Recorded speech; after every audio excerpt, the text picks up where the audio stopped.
Cleared for takeoff runway 16 med air 069er. G'day ladies and gents, and welcome back to Microsoft Flight Simulator with Mags, and today we're going to be taking a look at the world map and flight planning in Microsoft Flight Simulator. But first we're about to depart from Melbourne International Airport, Tullamarine. We are departing south and heading towards Hobart, which will be the route that we plan today.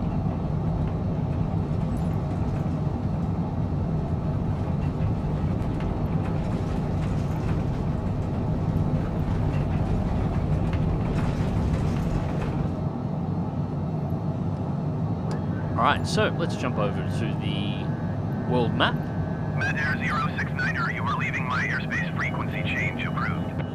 Alright, so this is the world map for Microsoft Flight Simulator. It's accessible straight off the main page, and this is where you'll be planning all of your flights and starting all of your flights inside of the simulation. As you can see, it's just the globe as it currently stands, a bit of a star field in the background. We've got the moon over here, and if I rotate the camera around, we'll see we have the sun. Now, this is currently set to real-world time and real-world weather. So I live somewhere down in this part of Australia, down in Victoria. As you can see, New Zealand is currently, it's after dark. Twilight is just starting to come in. It's approaching on 5 PM here at the moment, so it is just starting to get dark here. And you can see we've got a bit of cloud cover going on over here. It's actually raining in Melbourne at the moment. It was raining where I am earlier on today, and we can see where the cloud base currently is, as well as the rest of the world. So, we want to plan a flight. Now, the flight we're going to be planning today is from Melbourne to Hobart. So, Melbourne International Tullamarine down to Hobart. Now, if we zoom the map, roll the map around, you'll see the entire map is covered with these small white dots. They're all over the place. Well, every single one of these white dots is a runway that you can take off from, land at, use as a waypoint, fly over. They all exist. Now, actually, easiest to show this on the United States. If we zoom in just a little bit, you'll see these target icons pop up and some of these little pin icons pop up as well. The pin icons at this zoom level are all major landmarks or points of interest. So the Empire State Building and the Statue of Liberty are over here in New York. And these are all sort of major airports, you know, Los Angeles International, that kind of stuff. So major international airports. If you zoom in a little bit closer, you start getting more regional airports. So a little bit more localized to your state, not your major internationals, although some are international airports, but they're just a little bit small, a little bit less major. Zoom in again, and you'll start picking up some more regional airports, as well as more points of interest. And these will show, you know, various points. I think somewhere over here, there we go, there's the Grand Canyon. You'll start getting different locations around. Some of them are just locations for towns. Sometimes they're just smaller map details that you may want to take a look at. Most of these are sourced straight off Bing Maps too. And if you zoom in a little bit further, we start getting down to even more regional airports. We're starting to get local to small towns now. And if you zoom all the way in, eventually you will get down to the point where you'll get down to small, very sometimes private or sometimes emergency strip airfields. So you go all the way from the smallest ones you can possibly go to up to the major internationals, and just your zoom will vary. But every single white dot is a map. It is a map location, a runway that you can take off from, or an airfield you can take off from. Now on this map as well, you'll see we have these little green dots that are moving. These are aircraft. Now, if we go up here, you can see this is how you configure your map. We have live players, all players, and off group only.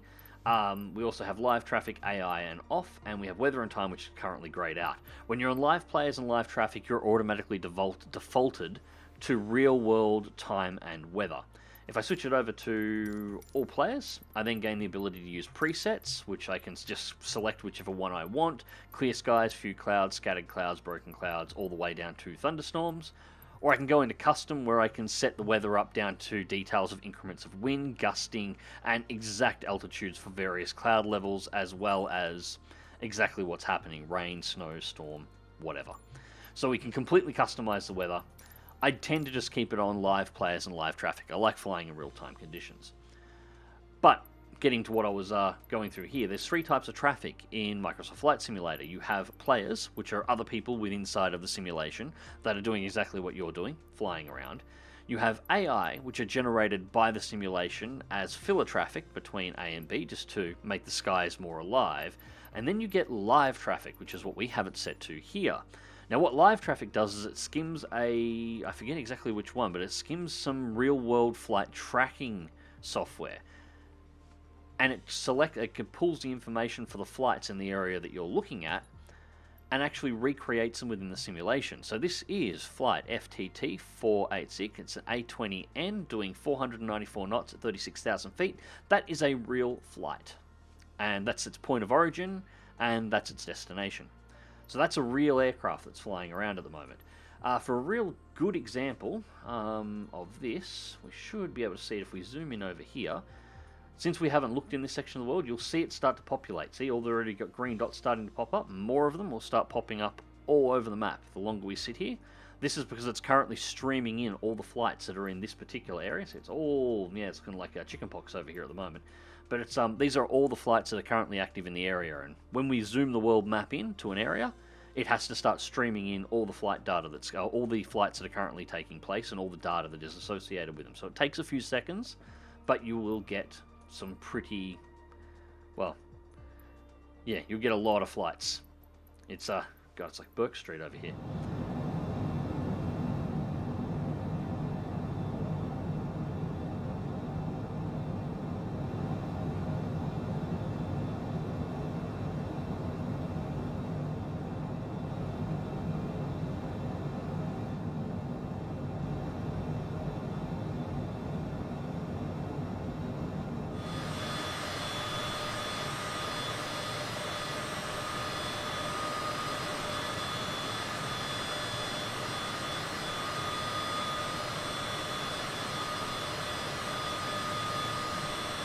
Now, what we're going to do today is we're going to set up a pretty basic flight between Melbourne International, Tullamarine and Hobart. And this is a flight that I've been putting small clips of in the background.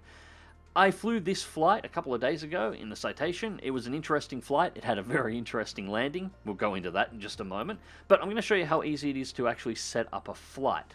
So first, we have a departure point. We want to depart from Melbourne International Airport. That's nice and easy. International Airport pops up on a fairly easy zoom. Set as departure. That's it. We can also search it up here if we want to find out exactly where it is. Just put YMML in or just search Melbourne and it will bring it up and we can select it that way. But otherwise we just select it and go set as departure. Small problem with that though. What that does is it hot starts us at the end of the runway. So we're going to be hot started when we hit fly. We would spawn in at the end of runway 34. We would already have the engines running. Aircraft would be all set up, ready to go. And all we'd have to do, we'd already have flight takeoff clearance. All we'd have to do is push the throttles forward and off we go. That's not what we want to do, however. We want to cold start and have to fire up the aircraft ourselves, or at least that's our preference. So you've got these white dots all the side. Now some of these are just parking areas, and some of these are actual gates for terminals, where you would unload the passengers from an airliner. You'll have to go through and have a look and see exactly which ones is which and work out the logics for it. It helps if you happen to know the airport, but otherwise, yeah, it makes sort of sense when you actually have a look. The Citation, this time we want to spawn it down at ramp 55 parking. Set that as departure. Alright, so now, instead of spawning at the runway, we're going to spawn here and we'll be cold. We'll be cold and dark, we'll have to fire the aircraft up ourselves, we'll have to request permission to take off. Our ground will tell us exactly where we need to go. We'll get permission to take off from a runway that will be assigned to us. We won't know which one it is until we're ready to go. And from there, we will have to fly out. So that's cool. Additional things you can do here, we can see all the details on the runways. We can also see all the frequencies used by Melbourne International Airport, YMML. And we'll also check the live airport activity. Currently, there is not much going on here. Or it hasn't streamed it in yet. No, there we go. It has. There it is. I thought that was a little bit odd. Anyways, these are all the flights in and out, and these are real flights. We're set to live traffic. These are real flights flying in and out of Melbourne as it currently stands, exactly where they are, where they're going from, where they're coming to, so the whole works. So a little bit of extra information there if you want to work your flights around other real-world aircraft. And we've got a few popping up around here now as well. So that's nice and easy. Now, if we want to go and land, now we want to go down here to Hobart. So, Hobart, not a particularly big airfield, although I've got to do another fly around Hobart because it's apparently been scanned and I really want to have a look at the place. So, anyways, we can do the same thing again. We can select the runway and select the area that we want to go to if we want, but what I tend to do on my arrivals is just go set as arrival. Because what that'll do is as I approach in, I'll have to tune into Hobart radio, I'll have to request landing clearance from the ATC. ATC will then assign me a runway to land at, and once I've landed, I'll need to taxi off, do the switch over to ground, and then ground will tell me exactly where they want me to park. more realistic. I'm not going to get to pick it ahead of time. However, you can if you wish. You can set it up to land at a specific runway, and you can set it up to taxi to a specific parking spot if you want. But that's a pretty boring flight. That's just leaving Melbourne and flying direct to Hobart. Realistic, but a little bit boring. So instead, we want to go down the coast a little bit here. So we're going to go to, that is Apollo Bay, and click Add. That's going to use Apollo Bay as a waypoint. So now we're going to fly down the coast to Apollo Bay, and you know what, we're going to fly over King as well. So there we go. So now we go in another waypoint. We don't really want to use any of the runways down here to add additional waypoints in, so I'm just going to click on a part of the map and just go Add, and there we go, we've got a custom waypoint now. Simple as that. So there is our flight route down to Melbourne. Oh, down to Hobart, rather, from Melbourne.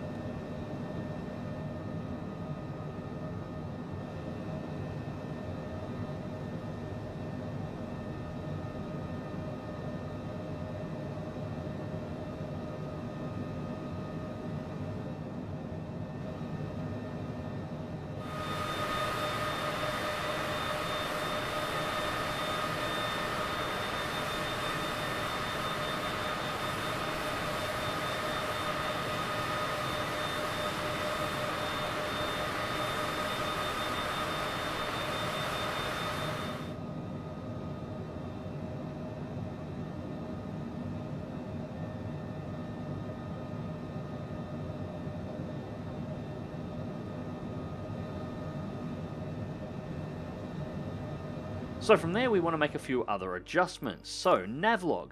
Currently, our cruise altitude is 20,000 feet. That's going to get us above the clouds. That's a pretty good flight. But, yeah, I don't like heights. So, we're going to do this at 7,500 feet instead. So, click off. Now this adjusts all of our flights and times to 7,500 feet. So you can see we'll be taking off. Altitude at takeoff is 391 above sea level. We should be at 6,500 feet by the time we hit Apollo Bay. We should hit 7,500 by the time we hit King 1. Cruise altitude from there through, and we'll start our descent just before our final waypoint, where we'll turn in towards Hobart, which is our custom just here. And it gives all of our ETAs on roughly how long it'll take between the various flight points. So to Apollo Bay should take us 20 minutes. It should be 16 beyond that to get to King 1. Cruise altitude should be just a minute after that. Then we're 19 till we hit our descent point. 6 minutes beyond our descent point, we hit our custom waypoint, and then we should turn in. It should be a 22-minute descent down to land in Hobart. And all of our headings and additional details. And we can just change this if we want. We can customize them, or we can set our heights. It's up to us. So there you go. And that's it. We've got a flight ready to go. We've got to configure an aircraft. So up here, we have the aircraft selection. You can see we've got the citation at the moment. We can go to aircraft selection. And this is all the aircraft that are currently available inside of the beta. We're still going to do this with the citation, so we'll just click through. Liveries, if there was any more available. Currently, there's only one for each aircraft. I expect there'll be more later, and I expect people will be able to make custom ones, just like most other flight sims as well. I assume they will all rack up in here as well. But anyways, you've got got those. You can select just by selecting which ones you want. Weight and balance. Fuel. I really should have made sure that was 100% on this particular flight. You'll see why. But yeah, I didn't do that, so that's what it was. Anyways, so we got 100% fuel, and we can also play around with the payload. So the weight of the pilot, co-pilot, the passengers on board. So this is set up with pilot, co-pilot, 2 passengers. The remaining passenger spaces are empty. We can put additional weight in those and set the weight up of our passengers. Baggage, the works. So we can set up all of our weight, the weight of our cargo in the aircraft, and this gets more in depth as you go along. You have, for fuel load, you have the difference between gallons and pounds. No metric measurement options available yet. I would like to see a metric option be in here as well, for especially for weights. Liters would be good on fuel too. I mean, come on, we can do both. We can do gallons, we can do pounds, but let's add metric in here as well and have all 3 available. Failures. If you want to make your flight more interesting, you can set up failures. You can set up how far into the flight they'll fail, or you can set it to random. You can set how long the failure will last, or you can set it to random as well. So you can set those up in there to make your life more interesting. And then you have ATC options. Tail number, call sign, and flight number. Just tick in whatever you want. 069 is usually my flight number all the time, because nice. Append heavy to call sign. I know the 747 needs heavy appended to it. if you want to do it right. I don't know if the A380 does, but I'm not an airliner guy, so I'm sure the airliner guys will correct me in the comment section on exactly whether or not an A380 needs that. But that's generally your large aircraft, you'd put that on. And show tail number on the aircraft. So whether or not you want your tail number and the rest to be visible on the aircraft while you're flying or not, you can toggle that on or off. So now you've got an aircraft configured, you've got your flight configured, your waypoints are in, your altitude's all set. What do you do from there? Well, you just fly. That's it. Just click fly and you are ready to rock and roll. The only additional parts I really need to add on this is up on the top right, you can go up here and go online and join up with a couple of mates. If you're flying with a friend and you're in a group, when you plot all of this out and you set your custom weather, they should receive it as well. The flight mapping can be a little finicky at this point in time, although you can save the file and then send it through to your friends, and they can load it up in their end and they'll have exactly the same flight route. So you can save it. Also, if it's a flight route that you want to do often, you can save it and you'll just reload it whenever you want. Custom weather does work. So currently we're set to real time. If I was in a group with somebody at the moment, I could just flick it off to all players, set custom weather. Sometimes takes a couple of seconds to update on their end, but they will update to the same weather conditions and the same time of day that you have set, so you're both flying in the same conditions and flying in a match. And that's really it. So it's very in-depth here. It has all the information that you could want as a simmer, down to the air traffic control data and the actual real-world flights flying in and out of the airports, while at the same time being really straightforward and really easy to set up. From here, it's just a matter of flying. I do like this. I do like this a lot. Anyways, ladies and gents, I did promise you the end of this flight, and so you will see it. I do have a small fuel problem on the approach, but we're going to start a little bit before landing, so you can see us just ascending through the clouds as we're coming in over Hobart. I then had to run the pattern, and we come around for final. This, for the record, is more what I was hoping to find on that little Melbourne flight that I did last time. The clouds in this are stunning, but we are almost at sunset as well.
That, for those that can't read the screen, is a low fuel warning.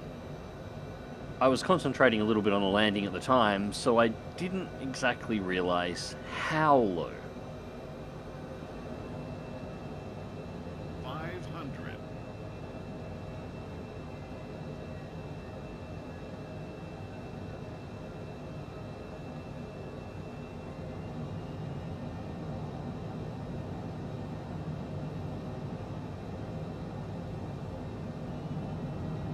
And this is why you check your fuel loads.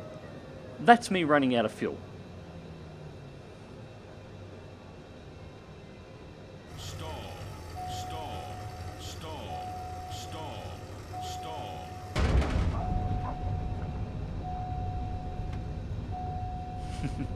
Look, I'm going to be honest. I've had worse landings. Anyways, ladies and gents, hope you enjoyed the video and thank you very much for watching. There'll be more Flight Simulator 2020 on the channel in the very near future, and until next time, remember to click that like button if you did, share and subscribe if you want to see more. Turn next taxiway. That's going to be a problem, Tower. I'm going to need a tow. And until next time, take care.